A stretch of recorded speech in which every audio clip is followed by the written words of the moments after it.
May 15, 2009. Firefighters in Lamesa, Texas are battling a blaze at a tank facility that stores oil, gas, and seawater. Just when they think they have the fire under control, a flare erupts from the tank on the right.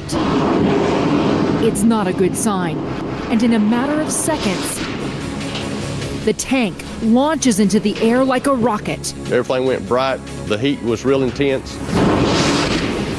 A ball of fire races toward firefighters who are forced to run for their lives. You just think this could be the day for all of us. It was a violent explosion. Seconds later, another tank explodes.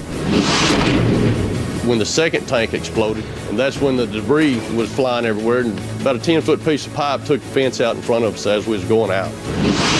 Dangerous shrapnel from the destroyed tanks rains down on everyone, including the cameraman. Holy mother of God. Well, yeah, it was frightening. It scared the crap out of me, honestly. David Drummond barely escapes being struck, but his car is badly damaged by a flying piece of pipe while he films the event. God almighty. That hit right there. Yeah, I'm fine. It took out the front of my vehicle. Are you serious? Yeah. It landed on the left front fender and hood where they come together, and it landed with such force that it actually bent the frames underneath, pretty much totaled it because of the damage. Hours earlier, Drummond, a storm chaser, begins following a violent storm that might spawn a tornado, but instead only brings hail and lightning to West Texas. There was a huge lightning strike, bigger and louder than normal. I thought that must have hit something, and shortly after that I heard on the scanner the tones went out for the fire department. The lightning strike starts a fire at the tank facility that separates oil and gas from seawater used during drilling. The fire department arrives to find 3 tanks fully engulfed and more tanks that could catch fire at any moment. There were 4 other tanks that was in close proximity to those tanks that were actively burning, and I didn't want to lose all of the tanks. With no tornadoes to chase, Drummond decides to drive to the fire and starts recording the scene. I thought, well, you know, I didn't get that much weather video today. I'm going to go and maybe shoot some of that. They might want it for the news. Firefighters use both foam and water. The foam starves the fire of oxygen, and the water keeps the other tanks cool. After almost 2 hours of work, they extinguish 2 of the tanks and set their sights on the tall one in the middle. They were doing an excellent job with it. They had knocked the actual fire down considerably. But this fire has a mind of its own and suddenly goes on the offensive, catching firefighters by surprise. I didn't know that the tank was going to rupture that violently. It really happened really fast. At that point in time, you almost become like a deer in headlights. You almost freeze. The tank starts to flare fire through a relief valve that vents gas. To firefighters, the flare is a signal that the tank might explode, and they begin to retreat seconds before it blows up.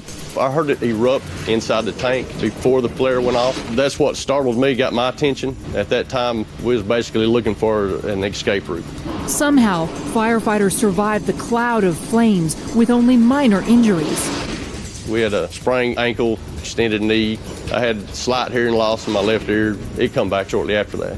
Our firefighting experience helped, but the grace of God was the main reason. The tall tank in the middle, called the gun barrel, separates oil from water.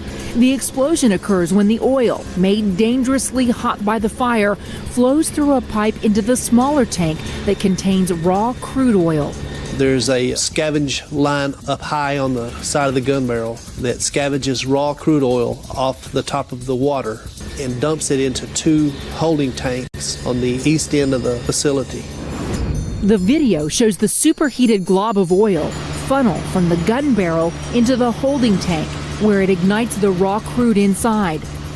Seconds later, the flare erupts. Then the tank blows up.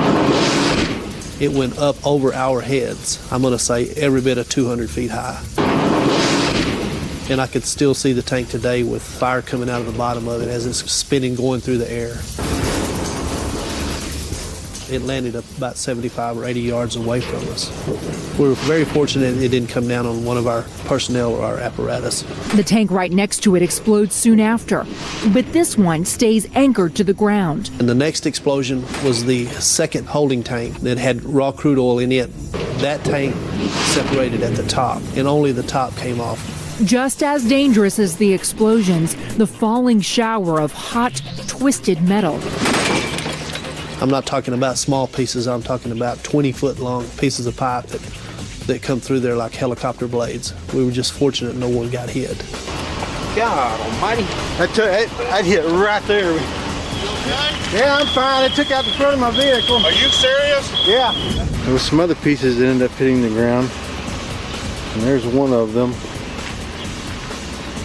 See by the size of my shoe how big that is.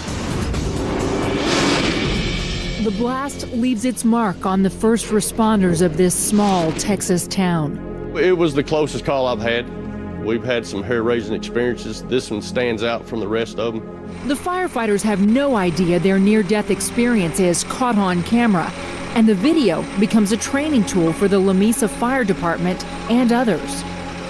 We've learned a lot from this fire. Our operating procedures are different today. Our respect is different.